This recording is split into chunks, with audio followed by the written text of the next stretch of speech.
Divine time என்ற நிகழ்ச்சியில் உங்களை சந்திப்பதற்கு எங்களுக்கு மிக மகிழ்ச்சி. இப்போதும் கூட கைகளை தட்டி உற்சாகமாக என்னை நடத்திடும் தேவன் என்னோடு இருக்க பயமே எனக்கில்லையே என்ற பாடலை பாடுவோம். என்னை நடத்திடும் தேவன் என்னோடு இருக்க பயமே எனக்கில்லையே. நான் நம்பிடும் தேவன் என் துருகமாயிருப்பதால் கலக்கமே எனக்கில்லையே. என்னை நடத்திடும் தேவன் என்னோடு இருக்க பயமே எனக்கில்லையே. நான் நம்பிடும் தேவன் என் துருகமாயிருப்பதால் கலக்கமே எனக்கில்லையே. பயமில்லை பயமில்லை பயமில்லையே, நம் சார்பில் கர்த்தருண்டு பயமில்லையே. பயமில்லை பயமில்லை பயமில்லையே, நமக்காக யுத்தம் செய்வார் பயமில்லையே. சிறு கூட்டமே நீ பயப்படாதே, கர்த்தர் என்றும் நம் துணை நிற்கிறார். சிறு கூட்டமே நீ பயப்படாதே, கர்த்தர் என்றும் நம் துணை நிற்கிறார். எதிரிகள் வெள்ளம் போல் எதிராக வந்தாலும் ஆவியானவர் கொடியேற்றுவார். எதிரிகள் வெள்ளம் போல் எதிராக வந்தாலும் ஆவியானவர் கொடியேற்றுவார். பயமில்லை பயமில்லை பயமில்லையே, நம் சார்பில் கர்த்தருண்டு பயமில்லையே. பயமில்லை பயமில்லை பயமில்லையே, நமக்காக யுத்தம் செய்வார் பயமில்லையே. பாதைகள் எங்கும் தடை கற்களோ, தாமதம் மட்டும் பதிலானதோ. பாதைகள் எங்கும் தடை கற்களோ, தாமதம் மட்டும் பதிலானதோ. நேர்வழியாய் நம்மை நடத்திடும் தேவன் நிச்சயம் நடத்துவார் பயம் இல்லையே. நேர்வழியாய் நம்மை நடத்திடும் தேவன் நிச்சயம் நடத்துவார் பயம் இல்லையே. பயமில்லை பயமில்லை பயமில்லையே, நம் சார்பில் கர்த்தருண்டு பயமில்லையே. பயமில்லை பயமில்லை பயமில்லையே, நமக்காக யுத்தம் செய்வார் பயமில்லையே. என்னை நடத்திடும் தேவன் என்னோடு இருக்க பயமே எனக்கில்லையே. நான் நம்பிடும் தேவன் என் துருகமாயிருப்பதால் கலக்கமே எனக்கில்லையே. இப்போதும் கூட கொஞ்ச நேரம் எழுந்திருந்து நம் தேவனை ஆராதிப்போமா? ஸ்தோத்திரம் ஆண்டவரே. ஏசப்பா, இது வரைக்கும் எங்களோட இருந்து எங்களை வழி நடத்தினதுக்காக உமக்கு நன்றி செலுத்துகிறோம் தகப்பனே. ஏசப்பா, துயரத்தின் நேரத்தில் ஏசப்பா நீங்கள் எங்களுக்கு துணையாக இருந்ததுக்காக உமக்கு நன்றி செலுத்துகிறோம் தகப்பனே. ஏசப்பா, எங்களோட இருந்து எங்களை வழி நடத்துங்க ராஜா. துயரத்தில் கூப்பிட்டேன், உதவிக்காய் கதறினேன், அழுகுரல் கேட்டீரையா. துயரத்தில் கூப்பிட்டேன், உதவிக்காய் கதறினேன், அழுகுரல் கேட்டீரையா. குனிந்து தூக்கினே பெரியவனாக்கினே, உமது காருண்யத்தால். குனிந்து தூக்கினே பெரியவனாக்கினே, உமது காருண்யத்தால். குனிந்து தூக்கினீரே பெரியவனாக்கினீரே, உமது காருண்யத்தால்.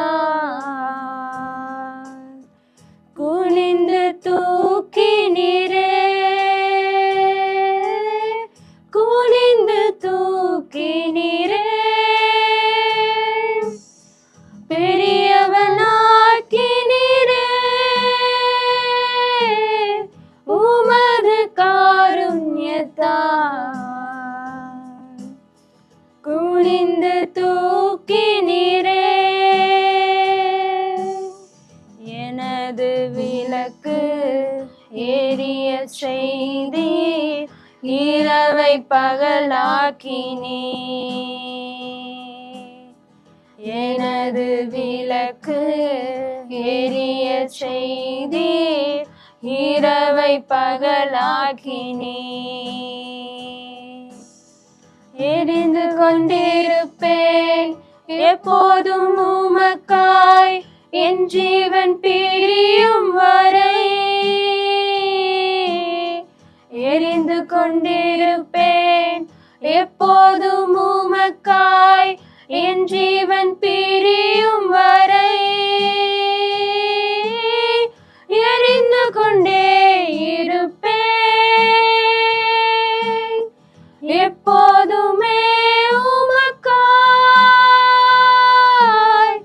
என் ஜீவன் பிரியும் வரை. எரிந்து கொண்டே இருப்பேன், எரிந்து கொண்டே இருப்பேன் எப்போதுமே உமக்காய், என் ஜீவன் பிரியும் வரை. எரிந்து கொண்டே இருப்பேன், எரிந்து கொண்டே இருப்பேன், எரிந்து கொண்டே இருப்பேன். ஆமாண்டவரே ஏசப்பா, எப்போதும் ஏசப்பா என்னோட ஜீவன் பிரியும் வரை ஏசப்பா எப்போதும் உமக்காக மட்டும் ஏசப்பா நான் உயிர் வாழணும் ராஜா. எப்போதும் உமக்காக மட்டும் நான் எரிந்து கொண்டே இருக்கணும் ராஜா. ஏசப்பா எங்களோட பாடல் ஆராதனையில நீங்க மகிமைப்பட்டதுக்காக உமக்கு நன்றி செலுத்தி உண்மை துதிக்கிறோம் ஆண்டவரே. இயேசு கிறிஸ்துவின் நாமத்தினால ஜெபிக்கிறோம் நல்ல பிதாவே, ஆமென்.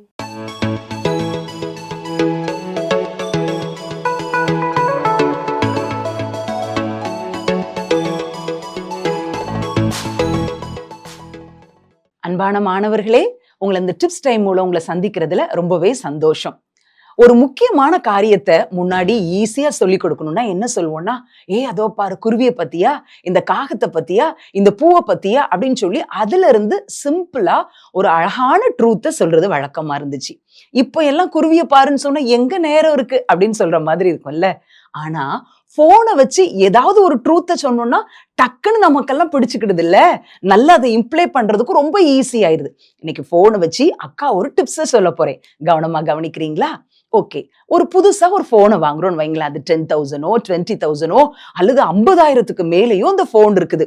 முதல்ல என்ன செய்வோம், நம்ம எல்லாம் செட் பண்ணுவோம். அந்த போன்ல நைட் எல்லாம் உட்காந்து செட் பண்ணி ஒரு ஓவர் நைட் அதை ஃபுல்லா சார்ஜ் போடுவோம். அடுத்த நாள்ல இருந்து சூப்பரா அதை யூஸ் பண்ண ஆரம்பிப்போம். அப்புறம் யோசித்து பாரு, நான் 1,00,000 ரூபாய்க்கு போன் வாங்கிட்டேன், அதனால ஒரு நாள் நான் சார்ஜ் பண்ணா போதும் அப்படின்னு சொல்லிட்டு அதை நம்ம ஒவ்வொரு நாள் அதை நம்ம யூஸ் பண்ண முடியுமா? இல்ல. எவ்ரிடே நம்ம என்ன செய்யணும், அந்த பிளக்கோட அந்த சார்ஜரோட நம்மளுடைய போனை என்ன செய்யணும், ஜாயின் பண்ணணும். அப்பந்தான் அது ஃபுல்லா சார்ஜ் ஏறி நமக்கு தேவையான நேரத்துல தேவையான தகவல்களை தர நல்ல யூஸ் ஆகும் இல்ல. அதே மாதிரிதான் நம்முடைய கிறிஸ்தவ வாழ்க்கையும். ஒரு நாள் நம்ம ரட்சிப்பின் அனுபவத்தை நம்ம பெற்றுக்கொண்டோம். விலை மதிக்க முடியாத அந்த ரட்சிப்பை தேவன் நம்முடைய உள்ளத்துல தந்தாங்க. ரட்சிப்புனா என்னன்னு தெரியுதுல, நம்முடைய உள்ளத்துல ஏசப்பா என் உள்ளத்துல வாங்க, நான் உங்களுக்காக வாழுறேன்னு சொல்லி நம்முடைய பாவம் எல்லாம் இயேசுவின் ரத்தத்தினால கழுவப்பட்ட நாள். அந்த ஒரு நாள் அனுபவத்தோட அப்படியே விட்டுட்டோம் அப்படின்னு சொன்னா நம்முடைய கிறிஸ்தவ வாழ்க்கையில நம்ம முன்னேற முடியாது. அதுக்கு என்ன செய்யணும், காஸ்ட்லியான போன் வாங்கினாலும் ஒவ்வொரு நாளும் அந்த பிளக்கோட சார்ஜரோட இணைக்கப்பட்டு சார்ஜ் ஏறுற மாதிரி ஒவ்வொரு நாளும் நம்ம ஏசப்பா கிட்ட போயிடணும். ஏசப்பா கிட்ட போய் சார்ஜ் ஏத்திக்கணும். எப்படி சார்ஜ் ஏத்தலாம்? நம்ம பிரேயர் மூலமா தான். நம்ம ஏசப்பாவோட இருக்கிற கனெக்ஷன் தான் நம்முடைய ரட்சிப்பின் அனுபவத்தை ஒவ்வொரு நாளும் புதுப்பிச்சுக்கிட்டே இருக்கணும். ஒவ்வொரு நாளும் புதுப்பிக்க தான் நம்முடைய ஆவிக்குரிய வாழ்க்கை வளரும். சரியா? இப்போ அக்கா ஒரு சின்ன டிப்ஸ் சொன்னேன்ல, அதை எவ்ரிடே எப்படி ஞாபகம் வைக்கணும் அப்படின்னு சொன்னா, நம்ம காலையில முழிச்சோடனே என்ன செய்யறோம், எங்க போன் இருக்கு, கண்ணை கூட நம்ம முழிச்சிருக்க மாட்டோம். தலையணைக்கு கீழே எங்கடா போன் இருக்குதுன்னு பார்த்து நேரம் எடுத்துட்டு போய் என்ன செய்வோம், கொஞ்ச நேரம் வாட்ஸ்அப் இதுல ஏதாவது ஹாய் போட்டிருக்காங்களா, பிரைஸ் லார்ட் போட்டிருக்காங்களா அல்லது குட் மார்னிங் போட்டிருக்காங்களான்னு ரிப்ளை பண்ணிட்டு அடுத்த உடனே என்ன செய்வோம், சார்ஜர்ல போய் மாட்டோம். இதை கேட்டுட்டு இருக்கிற அன்பான தங்கச்சி தம்பி, நீ ஆண்டவருடைய பிள்ளையா இருந்தா நீ ஒவ்வொரு நாளும் சார்ஜ் போடுறதுக்கு முன்னாடி, என் போனை நான் சார்ஜ் போட போறேன், அதுக்கு முன்னாடி என்ன நான் ஜீசஸ்ட சார்ஜ் பண்ணணும் அப்படின்னு சொல்லி ஒரு சிம்பிளா ஒரு சின்ன ஒரு ஜெபம், ஆண்டவரே இந்த புதிய நாள் எனக்கு கொடுத்துருக்கிறீங்க, இந்த புதிய நாளை நான் உமக்கு பிரியமானதை செய்யணும், உங்க சித்தத்தை நான் நிறைவேற்றணும் அப்படின்னு ஒரு சின்ன ஜெபம் செஞ்சுட்டு நீ சார்ஜ் போடு. எப்போ எல்லாம் போனுக்கு நீ சார்ஜ் போட போறியோ அதுக்கு முன்னாடி எல்லாம் நீ என்ன செய்யி, குட்டி குட்டியா குட்டி குட்டியா குட்டி குட்டியா ஜோம்னு ஆரம்பி. ஓகே, வீட்டுல ஒரு நாள் மிஸ் பண்ணிட்டோம்னு வச்சுக்கோங்களேன், உடனே காலேஜ் போற வேகத்துல என்ன செய்வோம், பவர் பேங்க் எடுத்து பேக்ல போட்டுட்டு பஸ்ல போகும்போதோ ட்ரெயின்ல போகும்போதோ என்ன செய்வோம், அதுல பவர் பேங்க் கூட நம்ம என்ன செய்வோம், ஜாயின் பண்ணிக்கிடுவோம் நம்ம போனை. பவர் பேங்குக்கே ஒரு பிளக் போர்டு இல்லாத இடத்துல நம்ம போனை சார்ஜ் பண்ண முடியும்னா, வானத்தையும் பூமியையும் படைச்ச ஆண்டவர் நம்ம கூடவே இருக்கிறேன்னு சொல்றாங்க. எங்க போனாலும் நான் உன் கூடவே வருகிறேன், பயப்படாத, நான் உனக்கு துணை நிற்கிறேன்றாங்க. நான் உன்னை விட்டு விலகுவதும் இல்லை, உன்னை கைவிடுவதும் இல்லைன்னு சொல்றாங்க. அப்போ உன் கூட 24 மணி நேரம் ஆண்டவர் இருக்கிறாங்க. எப்போ, எங்க, எந்த சூழ்நிலையில, எப்பேற்பட்ட இடத்துல இருந்தனாலும் நீ ஆண்டவர்கிட்ட நீ ஏசப்பா அப்படின்னு சொல்லி கூப்பிட முடியும். உடனே அவரோட நம்ம கனெக்ட் ஆக முடியும். உடனே நம்முடைய ரட்சிப்பின் அனுபவம் புதிதாக்க முடியும். நம்முடைய சோர்வுகள் மாற முடியும். நம்முடைய அசதிகள், நம்முடைய கவலை எல்லாம் மாறும் பாரு. சரியா? பவர் பேங்குக்கே அவ்வளோ பவர் இருந்ததுன்னா, நம்ம தேவன் உன் கூடவே இருக்கிறார், சர்வ வல்லமை உள்ள தேவன். இந்த நேரத்துலதான் அவர் கூப்பிடணும், இப்ப ஜோம் பண்ணாதான் அவர் கேட்பாரு கிடையாது. எப்போதும் உன் கூட இருக்கிற ஆண்டவர்கிட்ட எப்பயுமே பேசிக்கிட்டே இரு. பைபிள்ல ஒரு மனுஷனை குறிச்சு சொல்லப்பட்டிருக்குது, ஏனோக்கு கர்த்தரோடு சஞ்சரித்தார். ஏனோக்கு வாக் வித் காட், ஆண்டவரோடு நடந்தாராம். 24 ஹவர்ஸும் ஜீசஸோட கைப்பிடிச்சிட்டு நட. எப்பனாலும் ஆண்டவரோட கனெக்ட் ஆகி சார்ஜ் ஆகிக்கோ, உன் வாழ்க்கை நிச்சயமா வெற்றி உள்ள வாழ்க்கையா இருக்கும். இந்த டிப்ஸை ஒவ்வொரு நாளும் இம்ப்ளே பண்ணு. உன்னோட கிறிஸ்தவ வாழ்க்கை எவ்வளவு வெற்றியா இருக்குது அப்படிங்கிறத நீ பார்ப்ப. அக்கா உன்கிட்ட சொல்றேன்னா, இந்த காரியத்தை அக்கா அப்ளை பண்ணியிருக்கிறேன். ஒவ்வொரு நாளும் ஆண்டவரே என்ன சார்ஜ் பண்ணுங்கன்னு கேட்டிருக்கேன். ஏசப்பா சமூகத்துல இப்படிப்பட்ட சூழ்நிலையில வந்தாரும் அவர் அணைத்து கொள்கிறார், நம்மளை புதுப்பிக்கிற தேவனாயிருக்கிறார். ஓகே,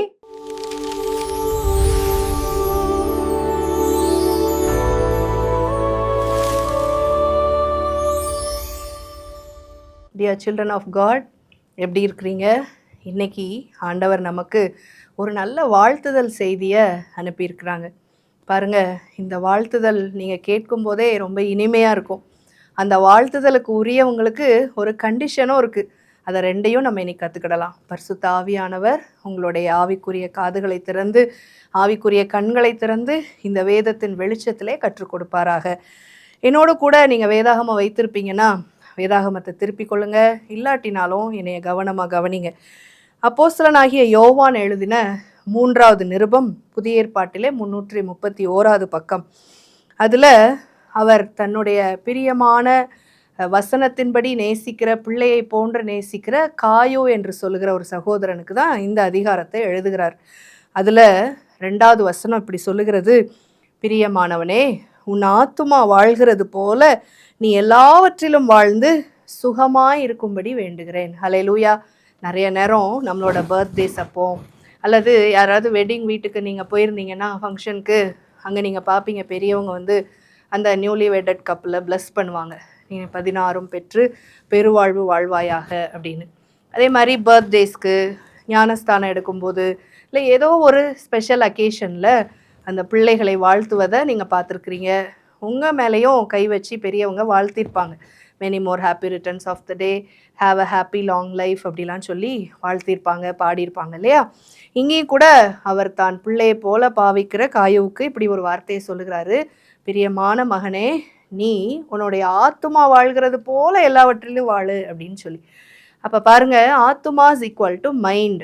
ஆவி, ஆத்துமா, சரீரம். சரீரம்ன்றது நம்மளுடைய ஃபிசிக், நம்முடைய வெளிப்புறமான உடல் தான் நம்ம சரீரம் சொல்கிறோம். ஆவின்றது ஸ்பிரிட், இன்னர் மேன். ஆண்டவர் பரிசுத்த ஆவியானவராக நம்மோடு தங்கியிருக்கிறார். ஒரு சிலர் அதை மனசாட்சின்னு சொல்லுவாங்க, கான்ஷியன்ஸ் அப்படின்பாங்க. ஆத்துமாங்கிறது நம்மளுடைய thought, whatever we think. இப்போ நிறைய நமக்கு கோட்ஸ் எல்லாம் சொல்லுவாங்க இல்லையா, how you think that way you are. நீ எப்படி நினைக்கிறியோ மனம் போல வாழ்வு அப்படின்னு சொல்லுவாங்க. இது மாதிரி where there is a will there is a way அப்படின்னு சொல்லுவாங்க. எங்கெல்லாம் உனக்கு நல்ல மனம் இருக்கோ செய்யணும்னு, அதை செய்கிறதுக்கு உனக்கு மார்க்கமும் இருக்குது, வழியும் கிடைக்கும் அப்படின்னு சொல்லுவாங்க. அப்போ நம்முடைய மனம் போன போக்கில் தான் நம்முடைய செயல் வடிவங்களும் உறுதி பெறுது. அப்போ நம்ம என்ன செய்யணும்? சிந்திக்கிறதுல ரொம்ப கவனம் வைக்கணும். அஃப்கோர்ஸ் நம்மளுடைய ஆவியில் நம்ம வார்த்தையை வாசித்து ஆண்டவர் வல்லமையினால் பலன் உள்ளவர்களாக இருந்தால் கூட நம்முடைய மைண்டு நம்மளை ட்விஸ்ட் பண்ணுறதுக்கு வாய்ப்பு இருக்குது. அப்போ இங்கே நம்ம யோவான், அப்போஸ்தலனாகிய யோவான் காயுவுக்கு எச்சரிப்பாக சொல்லுகிறது போல், ஆத்துமாவை நல்லா வச்சுக்கோ. நீ அது நல்லா ஸ்ட்ராங்காக உன் மைண்டு தாட் இருந்துச்சுன்னா நிச்சயமாகவே எல்லாமே அதே போல் நீ சுகமாய் இருந்து விட முடியும் அப்படின்னு சொல்லுகிறார். பாருங்க, அவர் 4வது வசனத்தில் சொல்லுகிறாரு, என் பிள்ளைகள் சத்தியத்திலே நடக்கிறார்கள் என்று நான் கேள்விப்படுகிற சந்தோஷத்திலும் அதிகமான சந்தோஷம் எனக்கு இல்லை. அவர் என்ன சொல்கிறாருன்னா, நீங்கள் நல்லா உண்மையாக இருக்கிறீங்க இந்த வேதத்தின்படி, எனக்கு அது ரொம்ப சந்தோஷமாக இருக்குது அப்படின்னு சொல்கிறார். அதே மாதிரி அடுத்த வசனத்தில் சொல்கிறாரு, நீ அந்நியருக்கு செய்கிற எல்லாவற்றிலும் உண்மையாய் செய்கிறாயின்னு சொல்கிறார்.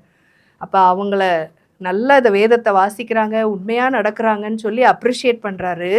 அதே நேரத்தில் நீ உன்னுடைய ஆத்துமா எப்படி இருக்கோ அதே போல் நீ எல்லாவற்றிலும், அப்படின்னா ஆவியிலையும் சரீரத்துலேயும் நீ வாழ்ந்து சுகமாயிரு அப்படின்னு சொல்கிறார். ஏன்னா இது 3 கோஆர்டினேட்டடாக பிளஸ்ஸடாக இருந்தால் தான் நம்ம ஒரு பிளஸ்ஸட் லைஃப்பை லீட் பண்ண முடியும். ஏன்னா அந்த 3ம் சேர்ந்து தான் ஒரு தனிநபராக இருக்கிறோம். நம்ம வெறுமனே பார்க்குற வெளி உருவம் மாத்திரம் சந்தோஷமாக இருந்துட முடியாது. இருதயத்தின் ஆழத்தில் உங்களை ஏதோ ஒன்று பாதிச்சுக்கிட்டே இருக்குது அப்படின்னா நிச்சயமாக நம்மளால் எப்படி இருக்க முடியாது? சந்தோஷமாகவே இருக்கவே முடியாது. சங்கீத புஸ்தகம்னு ஒரு புஸ்தகம் இருக்குது பைபிளில். அது தாவீது ராஜாவும் எழுதியிருக்கிறாரு, நிறைய தேவ பிள்ளைகளும் எழுதியிருக்கிறாங்க. அதில் 42வது அதிகாரம் 5:11 43:5 ஒரு வாசனம் இந்த ஆத்துமாவை குறித்து திரும்ப திரும்ப வருது. அவர் எப்படி எழுதியிருக்கிறாரு? ஆத்துமாவே நீ ஏன் கலங்குகிறாய், ஏன் எனக்குள் தியங்குகிறாய்ன்னு எழுதியிருப்பார். அதுக்கு முன்னாடி பார்த்தீங்கன்னா அவர் ஒரு ராஜாவாக இருந்தார் இல்லையா? நிறைய அட்மினிஸ்ட்ரேஷனில் இஷ்யூஸு, நிறைய ராஜாக்களை எதிர்த்து ஜெயிக்க வேண்டிய சூழ்நிலை, நிறைய நேரம் தன்னுடைய உயிரை தப்புவித்து கொள்ள மறைந்து போராட வேண்டிய சூழ்நிலை. ஒருவேளை இப்போ ஸ்டூடெண்ட் ஸ்டேஜில் உங்களுக்கு படிக்கிறது, உங்களோட அசைன்மெண்ட்ஸு, ப்ராஜெக்ட்ஸு, பேரண்ட்ஸுக்கு ஹெல்ப் பண்ணுறது, ஒருவேளை சம்டைம்ஸ் கொஞ்சம் புவர் பேக்ரவுண்டாக நமக்கு இருக்குன்னா நம்மளுடைய ஸ்டடீஸ்க்காக ஏதாவது ஏர்ன் பண்ணுறது, இப்படி சில காரியங்கள் தான் உங்களுக்கு இருக்கலாமே தவிர வேறு பெரிய சவால்கள் இருக்க வாய்ப்பில்லை.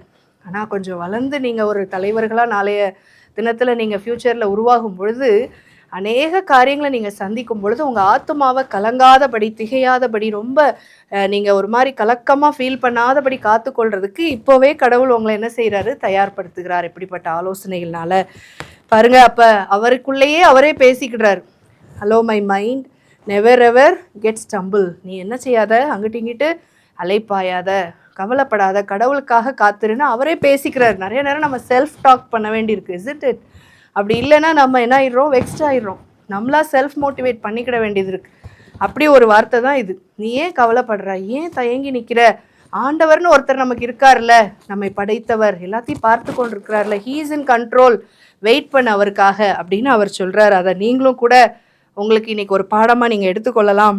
பாருங்கள், 147வது சங்கீதம் 11 தமக்கு பயந்து தமது கிருபைக்கு காத்திருக்கிறவர்கள் மேல் கர்த்தர் பிரியமாக இருக்கிறான்னு போட்டிருக்கு. அந்த ஆத்துமா ஆண்டவர் இருக்காருன்றதுக்காக காத்திருக்கணுமா.